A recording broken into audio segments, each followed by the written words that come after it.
नमस्कार दोस्तों, प्रतिवत क्लासेस में आपका स्वागत है। आज हम राजनीति विज्ञान से संबंधित महत्वपूर्ण प्रश्नों की श्रृंखला का अगला भाग प्रस्तुत कर रहे हैं। उम्मीद है आपको प्रश्नों की श्रृंखला पसंद आ रही होगी। यह मध्य प्रदेश के एमपी सेट एग्जाम और असिस्टेंट प्रोफेसर तथा मध्य प्रदेश की अन्य परीक्षाओं हेतु लाभकारी सिद्ध होगी। तो चलिए आरंभ करते हैं मध्य प्रदेश सेट और अन्य परीक्षाओं के लिए राजनीति विज्ञान के महत्वपूर्ण प्रश्नों की श्रृंखला। हमारा आज का पहला प्रश्न है, उत्तर मार्क्सवाद के संदर्भ में निम्नलिखित में से कौन सा विकल्प सही है। ऑप्शन है, श्रमिक वर्ग क्रांतिकारी आंदोलनों में विकसित नहीं हुआ है। ऑप्शन बी, आर्थिक वर्ग हित अपेक्षया विचारधारा और राजनीति से स्वायत्त होता है। ऑप्शन सी, श्रमिक वर्ग समाजवाद में अपनी आधारभूत स्थिति को बनाए नहीं रख पाता है। और उपर्युक्त सही। तो दोस्तों इसका सही उत्तर हो जाएगा उपर्युक्त सही, यानी उत्तर मार्क्सवाद के संदर्भ में सारे विकल्प सही हैं। अगला क्वेश्चन है, लेनिन की पार्टी इस रूप में संचरित थी कि कुछ लोग अभिजात तथा बौद्धिक और नैतिक रूप से श्रेष्ठ होकर अल्पमत श्रमिक वर्ग का महत्वपूर्ण हिस्सा और कर्णधार बन सकें। निम्नलिखित में से यह किसने कहा है। ऑप्शन है, option A C B. Macpherson, option B D McClellan, option C G H. Sabine, option D R Miliband. इसका सही उत्तर हो जाएगा सी जी.एच. सबाइन। अगला क्वेश्चन है, निम्नलिखित में से कौन सा तथ्य मार्क्स के अलगाव के सिद्धांत के संदर्भ में सत्य नहीं है। आपको बताना है मार्क्स के अलगाव के सिद्धांत के संदर्भ में जो असत्य है। ऑप्शन ए, उत्पाद से अलगाव, ऑप्शन बी, श्रम कार्यों से अलगाव, ऑप्शन सी, प्रजाति मात्र से अलगाव और ऑप्शन डी, व्यक्ति से व्यक्ति का अलगाव। दोस्तों इसका सही उत्तर हो जाएगा उत्तर सी, प्रजाति मात्र से अलगाव। अगला क्वेश्चन है, श्रेष्ठ परिषद यानी नॉक्टर्नल काउंसिल का उल्लेख प्लेटो ने किस में किया है। आपको प्लेटो की किताबें दी हैं, उनके ग्रंथों में किस में इसका उल्लेख है आपको जानकारी देनी है। Option A the republic, option B the statement, option C the laws और ऑप्शन डी इनमें से कोई नहीं। इसका सही उत्तर होगा द लॉज में श्रेष्ठ परिषद का उल्लेख प्लेटो ने किया है। अगला क्वेश्चन है, नीचे दिए गए जो कथन हैं, एक को अभिकथन तथा दूसरे को आर यानी कारण नाम दिया है। आपको दोनों में संबंध बताना है। अभिकथन ए, अरस्तु के अनुसार संवैधानिक शासक को अपने प्रजाजनों पर सत्ता दासों के ऊपर स्वामी की सत्ता से नितांत भिन्न है। कारण आर दिया है, क्योंकि दास जन्म से ही निम्न एवं स्वयं शासन के लिए अयोग्य होता है। कूट दिया है। ऑप्शन ए में ए और आर दोनों सत्य हैं और आर ए की सही व्याख्या है। ऑप्शन बी में ए और आर दोनों सत्य हैं, आर ए की सही व्याख्या नहीं है। ऑप्शन सी में ए सत्य है किंतु आर गलत है। ऑप्शन डी में ए गलत है तथा आर सत्य है। दोस्तों इसका सही उत्तर हो जाएगा ए, इसमें अभिकथन और कारण दोनों सत्य हैं तथा कारण अभिकथन की व्याख्या करता है। अगला क्वेश्चन, निम्न में से किसके अनुसार विज्ञान निष्क्रिय जिज्ञासा का परिणाम है। दर्शन केवल बौद्धिक सजावट है, शिष्ट जीवन की सुख सुविधाएं चमकीले रंगीन फीते हैं। यह कथन किसका है ये आपको बताना है। Option A Thomas Hobbes, option B John Locke, option C J Rousseau और ऑप्शन डी कार्ल मार्क्स। इसका सही उत्तर हो जाएगा जे रूसो। जे रूसो के अनुसार विज्ञान निष्क्रिय जिज्ञासा का परिणाम है, दर्शन केवल बौद्धिक सजावट है और शिष्ट जीवन की सुख सुविधाएं चमकीले रंगीन फीते हैं। अगला क्वेश्चन है, निम्न में से यह किसका विचार है कि गांधी ने सत्याग्रह को नहीं बनाया बल्कि सत्याग्रह ने गांधी को महात्मा बना दिया। आपके सामने ऑप्शन दिए हैं। Option A R Diwakar, option B C.F. Andrews, option C G.N. Dhawan और ऑप्शन डी लुइस फिशर। दोस्तों इसका सही उत्तर हो जाएगा ए आर दिवाकर। R दिवाकर ने कहा था, गांधी ने सत्याग्रह को नहीं बनाया बल्कि सत्याग्रह ने गांधी को महात्मा बना दिया। अगला क्वेश्चन है, निम्न में से किस देश में नरेंद्र नाथ मानवेंद्र नाथ राय के नाम से बस गए? Option A Java, option B संयुक्त राष्ट्र अमेरिका, ऑप्शन सी जर्मनी और ऑप्शन डी मैक्सिको। इसका सही उत्तर हो जाएगा ऑप्शन डी मैक्सिको। मैक्सिको में नरेंद्र नाथ मानवेंद्र नाथ राय के नाम से बस गए थे। अगला क्वेश्चन है, निम्न में से किसने कहा कि जेल में भगवान उनके सामने प्रकट हुए, उसे गीता दी और उसको सनातन धर्म के सरल सत्यों का बोध कराया? आपके सामने ऑप्शन दिए हैं। Option A Vivekananda, option B Mahatma Gandhi, option C Arvind Ghosh और ऑप्शन डी सावरकर। दोस्तों इसका सही उत्तर होगा अरविंद घोष। अरविंद घोष ने कहा था, जेल में भगवान उनके सामने प्रकट हुए, उसे गीता दी और उसको सनातन धर्म के सरल सत्यों का बोध कराया। अगला क्वेश्चन है, तुलनात्मक राजनीति किसका अध्ययन है? आपको बताना है तुलनात्मक राजनीति का तात्पर्य क्या है, किस चीज का अध्ययन है। ऑप्शन ए संस्थाओं और कार्यों का अध्ययन, ऑप्शन बी सब प्रकार की राजनीतिक गतिविधियों का सरकारी व गैर सरकारी एवं समस्त राजनीतिक संगठनों का अध्ययन, ऑप्शन सी राजनीतिक क्रियाओं का अध्ययन, ऑप्शन डी तुलनात्मक राजनीति जांच की तकनीकों एवं प्रविधियों का अध्ययन। दोस्तों इसका उत्तर हो जाएगा ऑप्शन बी, तुलनात्मक राजनीति सब प्रकार की राजनीतिक गतिविधियों का सरकारी व गैर सरकारी एवं समस्त राजनीतिक घटनाओं का अध्ययन होता है। अगला क्वेश्चन है, तुलनात्मक राजनीति के अध्ययन में निम्नलिखित उपागमों की उत्पत्ति का सही क्रम बताना है। इसमें उपागम की उत्पत्ति के सही क्रम के लिए आप दिए हुए है, नंबर 1 दार्शनिक उपागम, नंबर 2 व्यवस्था उपागम, नंबर 3 नव संस्थात्मक उपागम और नंबर 4 में है व्यवहारवादी उपागम।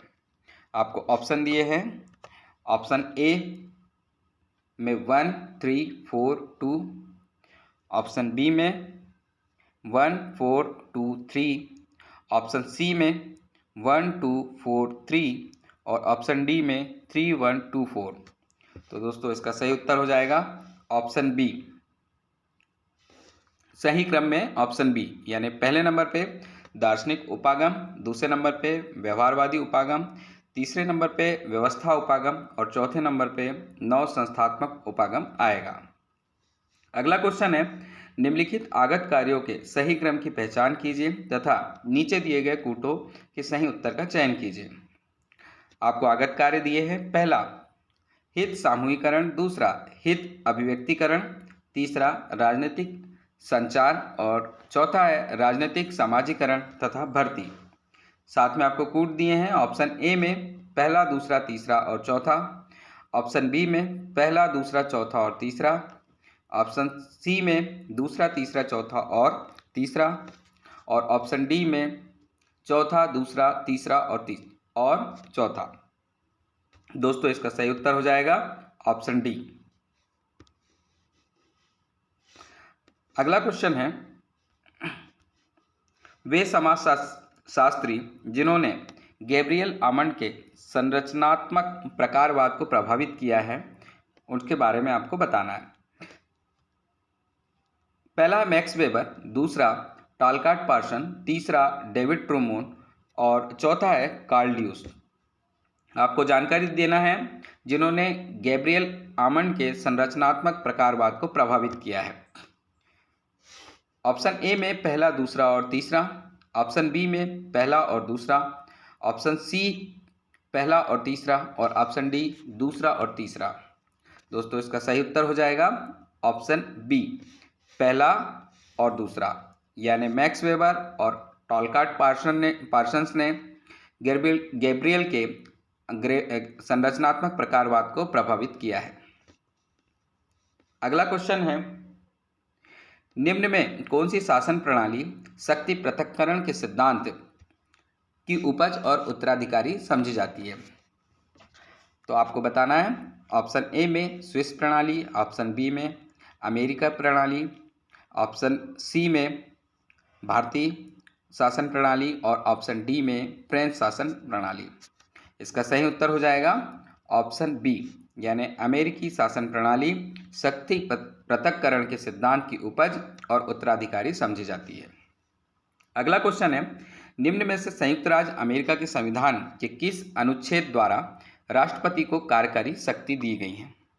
आपके पास अनुच्छेद दिए हैं। ऑप्शन ए अनुच्छेद 1, ऑप्शन बी में अनुच्छेद 2, ऑप्शन सी अनुच्छेद 3 और ऑप्शन डी अनुच्छेद 4। इसका सही उत्तर हो जाएगा ऑप्शन बी अनुच्छेद 2। अनुच्छेद 2 में संयुक्त राज्य अमेरिका के संविधान के अनुसार राष्ट्रपति को कार्यकारी शक्तियां प्रदान की गई हैं। अगला क्वेश्चन है, निम्नलिखित पर विचार कीजिए। पहला पॉकेट वीटो, संघीय विधायिका को राष्ट्रपति का संदेश, तीसरा गुट प्रणाली और चौथा कोष्ठ पद्धति या पिजियन होल एक विधेयक। ये निम्नलिखित में से किस संवैधानिक प्रणाली के भाग हैं? आपको बताना है ऊपर जो ऑप्शन दिए हैं वो किस संवैधानिक प्रणाली के भाग हैं। पहला है भारत की राजनीतिक प्रणाली, दूसरा है अमेरिका की राजनीतिक प्रणाली, तीसरा सी ऑप्शन में स्विट्जरलैंड की राजनीतिक प्रणाली और चौथा डी ऑप्शन में ब्रिटेन की राजनीतिक प्रणाली। आपको बताना है पॉकेट वीटो, संघीय विधायिका को राष्ट्रपति का संदेश, गुट प्रणाली और कोष्ठ पद्धति किस राजनीतिक प्रणाली में आती है? दोस्तों इसका सही उत्तर हो जाएगा ऑप्शन बी, अमेरिका की राजनीतिक प्रणाली में ये सभी शामिल होते हैं। अगला क्वेश्चन है, निम्नलिखित कौन कौन से पूर्व ब्रितानी प्रधानमंत्री लेबर पार्टी के थे? आपको बताना है ब्रिटेन के कौन कौन से प्रधानमंत्री लेबर पार्टी से बिलोंग करते थे। पहला है हेराल्ड विल्सन, दूसरा एडवर्ड हीथ, तीसरा है जॉन मेजर और चौथा है टोनी ब्लेयर। आपको कूट दिए हैं। ऑप्शन ए में पहला और चौथा, ऑप्शन बी में पहला तीसरा चौथा, ऑप्शन सी में पहला दूसरा तीसरा और ऑप्शन डी में पहला और तीसरा। दोस्तों इसका सही उत्तर हो जाएगा ऑप्शन ए पहला और चौथा, यानी हेराल्ड विल्सन और एडवर्ड हीथ लेबर पार्टी के प्रधानमंत्री रहे। अगला क्वेश्चन है, अमेरिका के उच्चतम न्यायालय यानी सुप्रीम कोर्ट के न्यायाधीश अपने पद पर कब तक बने रहते हैं? आपके पास ऑप्शन दिए हैं। ऑप्शन ए में 65 वर्ष की आयु, ऑप्शन बी में 70 वर्ष की आयु, ऑप्शन सी में 75 वर्ष की आयु और ऑप्शन डी में मृत्यु होने अथवा त्यागपत्र दिए जाने अथवा कांग्रेस द्वारा हटाए जाने तक। इसका सही उत्तर हो जाएगा ऑप्शन डी। दोस्तों अमेरिका के उच्चतम न्यायालय यानी सुप्रीम कोर्ट के न्यायाधीश मृत्यु होने तक अथवा त्यागपत्र दिए जाने अथवा कांग्रेस द्वारा हटाए जाने तक अपने पद पर बने रहते हैं। अगला क्वेश्चन है, निम्नलिखित में से कौन से संघीय न्यायालय को राज्य द्वारा अथवा संघ के संगठक एकक द्वारा पारित विधेयकों को तो अवैध घोषित करने का अधिकार है पर संघीय विधियों को नहीं? आपके पास ऑप्शन दिए हैं। ऑप्शन ए में अमेरिका का उच्चतम न्यायालय, ऑप्शन बी में भारत का उच्चतम न्यायालय, ऑप्शन सी में स्विस फेडरल ट्रिब्यूनल और ऑप्शन डी में फ्रांस के श्रेष्ठ न्यायालय। दोस्तों इसका सही उत्तर हो जाएगा option C Swiss federal tribunal. अगला क्वेश्चन है,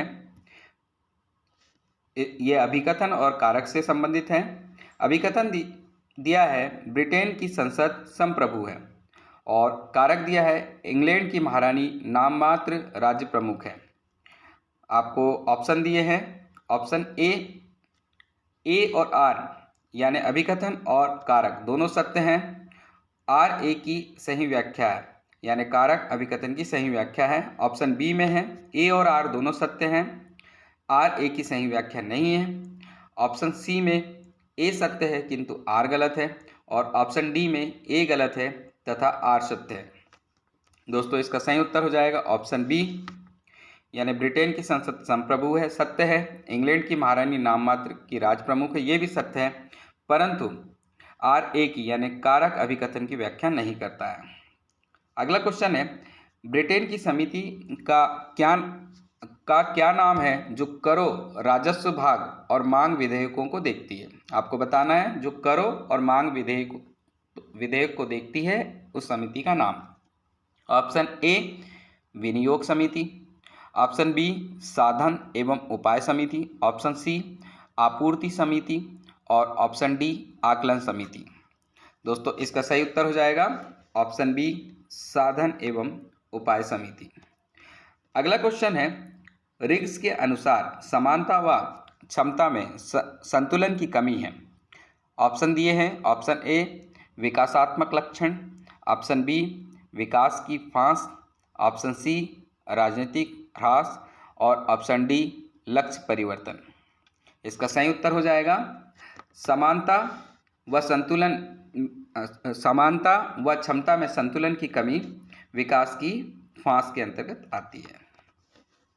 अगला क्वेश्चन है, यदि भारतीय एक होना चाहते हैं और एक समान संस्कृति विकसित करना चाहते हैं, तब यह समस्त भारतीयों का अनिवार्य कर्तव्य है कि हिंदी को अपनी भाषा के रूप में अपनाएं। कोई भी भारतीय जो इस प्रस्ताव को नहीं मानता वह भारतीय कहलाने का अधिकारी नहीं है। यह कथन किसका है? Option A B.R. Ambedkar, option B Bala Saheb Deoras, option C doctor K.M. Munshi और ऑप्शन डी में है सेठ गोविंदास। दोस्तों इसका उत्तर है ऑप्शन ए डॉक्टर B.R. अम्बेडकर। अगला क्वेश्चन है, निम्नलिखित में से कौन से कथन भारत के उपराष्ट्रपति और अमेरिका के उपराष्ट्रपति के लिए सही हैं? आपके पास में कथन दिए हैं। पहला, दोनों उपराष्ट्रपति चुने हुए हैं। दूसरा कथन, दोनों अपने अपने देश के उच्च सदनों के अध्यक्ष हैं। तीसरा, दोनों उपराष्ट्रपति अपने संबंधित देशों के सदनों के सदस्य नहीं हैं। और चौथा, दोनों को मत संतुलन की स्थिति में निर्णायक मत देने का अधिकार नहीं है।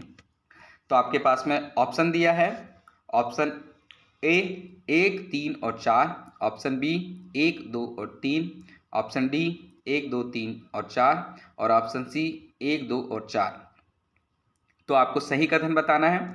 दोस्तों इसका उत्तर हो जाएगा ऑप्शन बी 1, 2 और 3, यानी दोनों उपराष्ट्रपति चुने हुए हैं, दोनों अपने अपने देश के उच्च सदनों के अध्यक्ष हैं और दोनों उपराष्ट्रपति अपने संबंधित देशों के सदनों के सदस्य नहीं हैं। ये तीनों ही ऑप्शन सही हैं।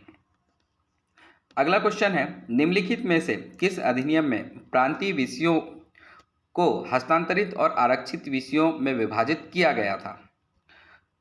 ऑप्शन दिए हैं, ऑप्शन ए भारत परिषद अधिनियम 1892, ऑप्शन बी भारतीय परिषद अधिनियम 1909, option C Montagu Chelmsford reform act 1919 और ऑप्शन डी में भारत सरकार अधिनियम 1935। दोस्तों इसका सही उत्तर हो जाएगा option C Montagu Chelmsford reform act 1919 में प्रांतीय विषयों को हस्तांतरित और आरक्षित विषयों में विभाजित किया गया था। अगला क्वेश्चन है, निम्नलिखित में से किसने भारतीय राजनीति में संतपरक मुहावरे यानी सेंटली इडियम का विचार दिया था? विद्वानों के नाम दिए हैं। Option A Jayaprakash Narayan, option B Rajni Kothari, option C Morris Jones और ऑप्शन डी में जेम्स मेनोर। इसका सही उत्तर हो जाएगा option C Morris Jones. Morris Jones ने भारतीय राजनीति में संतपरक मुहावरे यानी सेंटली इडियम का विचार दिया है। अगला क्वेश्चन है, निर्भया मामले के बाद गठित न्यायमूर्ति J.S. वर्मा समिति के सदस्य निम्नलिखित में से कौन कौन थे?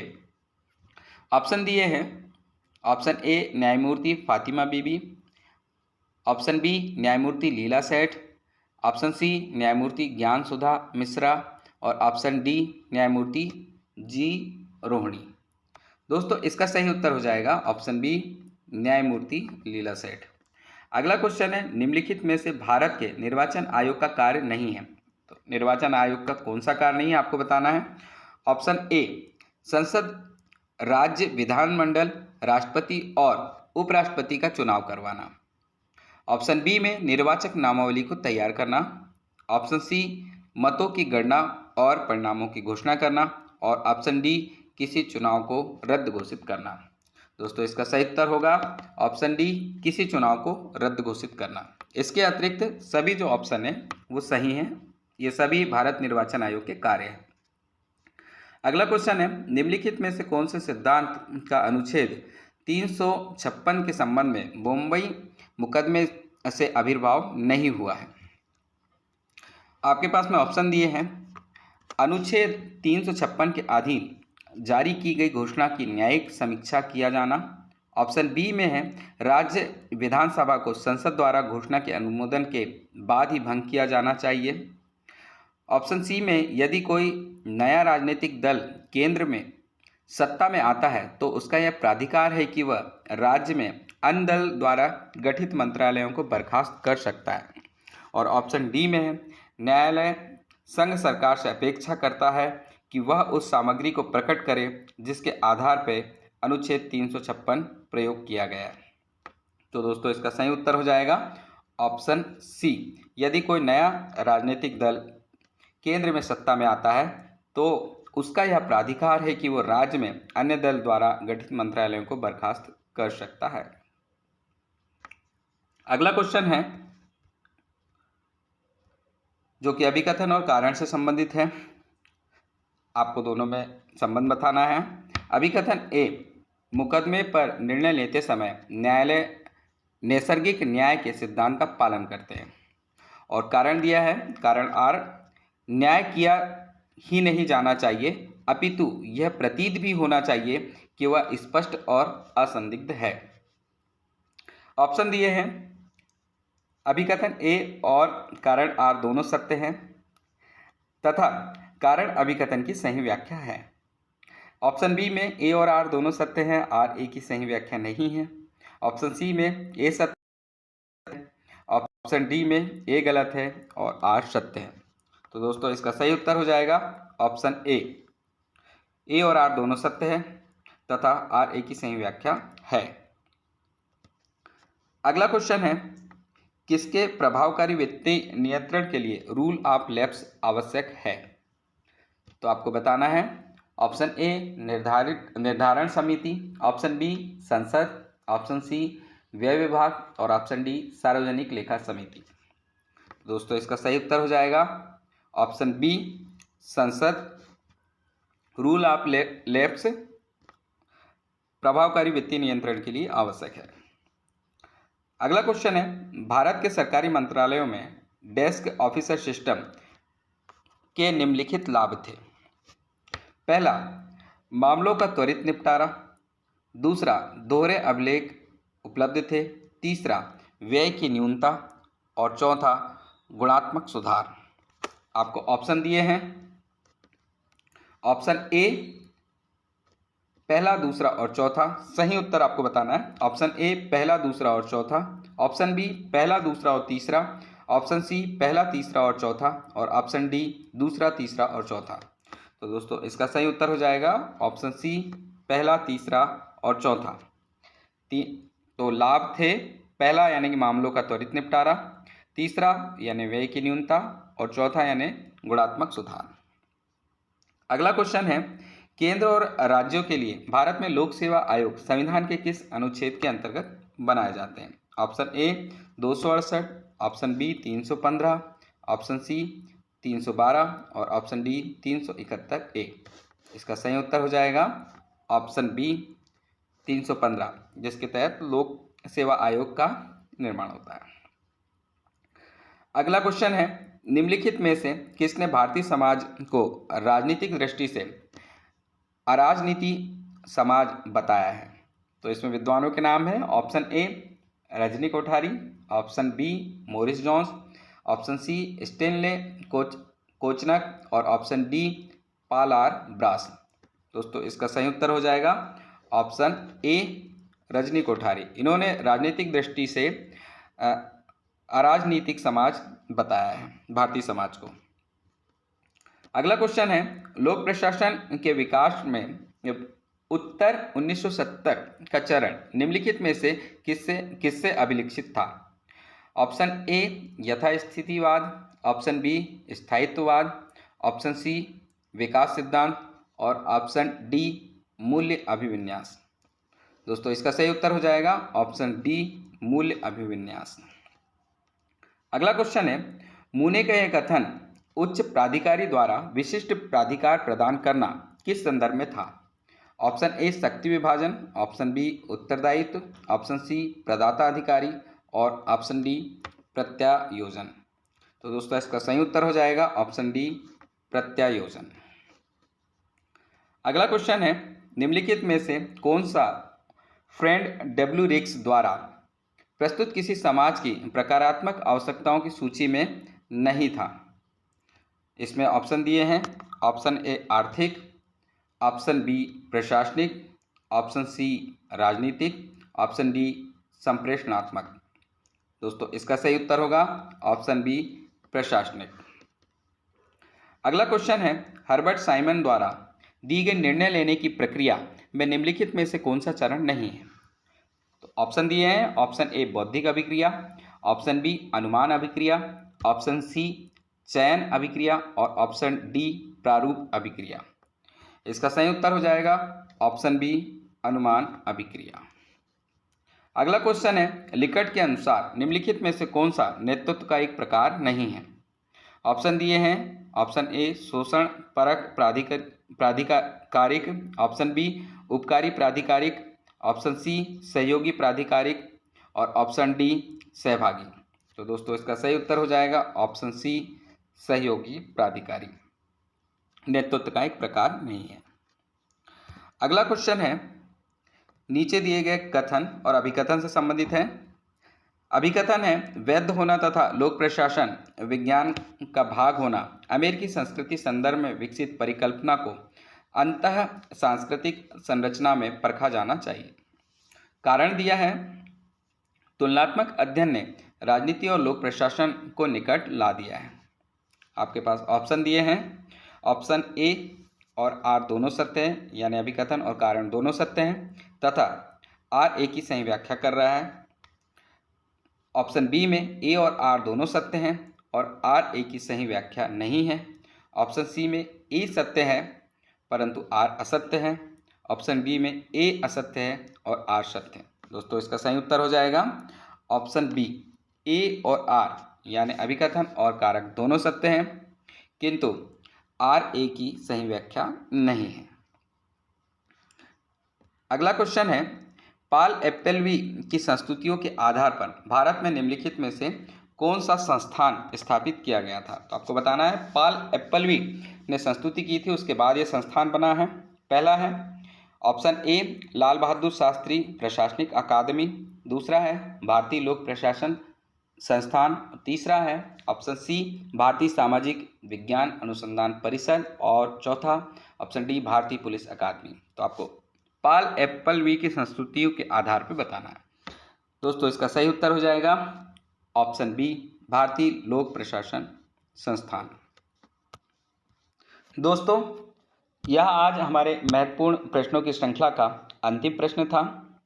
उम्मीद है आपको प्रश्न पसंद आ रहे होंगे। कल पुनः इसी तरह के प्रश्नों के साथ में हम मुलाकात करेंगे। जय हिंद।